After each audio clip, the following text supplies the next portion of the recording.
நாடு ஒரே தேர்தலை மத்திய அமைச்சரவை அந்த மசோதாவிற்கு ஒப்புதல் அளித்திருக்கிறது. இந்த சூழ்நிலையில் ஒரே நாடு ஒரே தேர்தல் தொடர்பாக தமிழ்நாடு காங்கிரஸ் கமிட்டியின் தலைவர் செல்வ பெருந்தகை நம்மோடு இணைந்திருக்கிறார். சார், நம்ம இந்தியாவில் ஒரே நாடு ஒரே தேர்தல் முறை சாத்தியமா?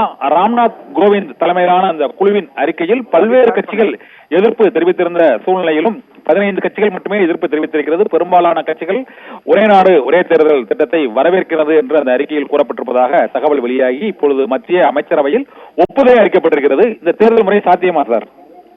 இது ஒருபோதும் நடைமுறைப்படுத்த முடியாது ஒரே நாடு ஒரு தேர்தல் என்பது. ஏற்கனவே பலமுறை சொல்லியிருக்கிறோம்.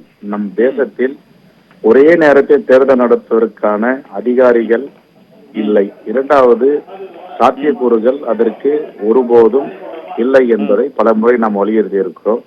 பாராமிலிட்டரி போர்ஸ், போலீஸும் நம்ம கிட்ட மென்ஸ் கிடையாது.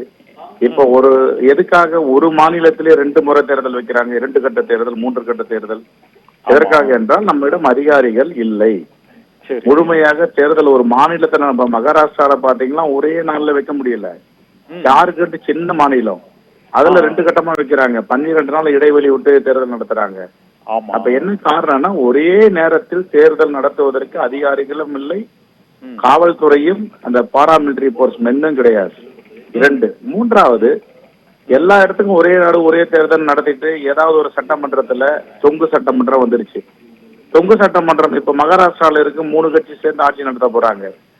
அப்ப ஏதாவது ஒரு கட்சி ஆதரவு அளிக்கவில்லை என்று திரும்ப பெற்றுக்கொண்டால் அந்த மாநில அரசு கீழே கவிழும். கீழே விழுந்தால் மீண்டும் எல்லாத்தையும் கலைச்சிட்டு தேர்தல் நடத்த முடியாது.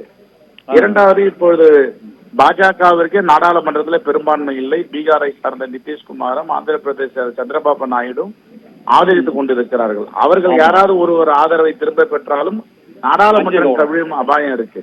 அப்படின்னா இப்ப எல்லா மாநிலத்தையும் கலைச்சிட்டு மீண்டும் தேர்தல் நடத்துவாங்களா? இது ஒருபோதும் நடக்காது. இது யாரு இது சிந்திச்சாங்கன்னு தெரியல.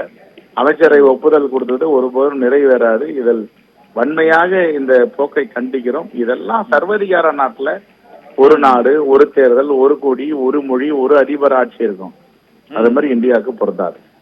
இப்போது நடைமுறையில சொல்லப்படுற சார் இன்னொரு சந்தேகம். இது இந்த அரசியல் சாசனத்துல ஒரு திருத்தமோ அல்லது இந்த மசோதாவை நிறைவேறணும்னா நாடாளுமன்றத்துல 3ல் இந்த 2 பங்கு உறுப்பினர்கள் ஆதரவு தேவை. ஆனால் இங்க மத்திய அரசுக்கே அவங்களுக்கே தனிப்பட்ட முறையிலே அந்த ஆதரவு இல்ல. அவங்களே கூட்டணி ஆட்சியில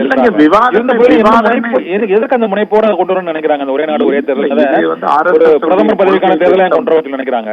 RSS உடைய கொள்கை திட்டம் ஒரு கொடி, ஒரு நாடு, ஒரு மொழி, ஒரு தேசம், இதெல்லாம் அவங்களுடைய திட்டம். அந்த திட்டத்தின் அடிப்படையில மோடி அவர்கள் நடைமுறைப்படுத்த வேண்டும் என்று முயற்சிக்கிறார். இந்த முயற்சி ஒருபோதும் ஈடுபடாது. நாட்டில் உள்ள இந்திய மக்கள் இதை ஒருபோதும் ஏற்றுக்கொள்ள மாட்டார்கள். நன்றி, வணக்கம்.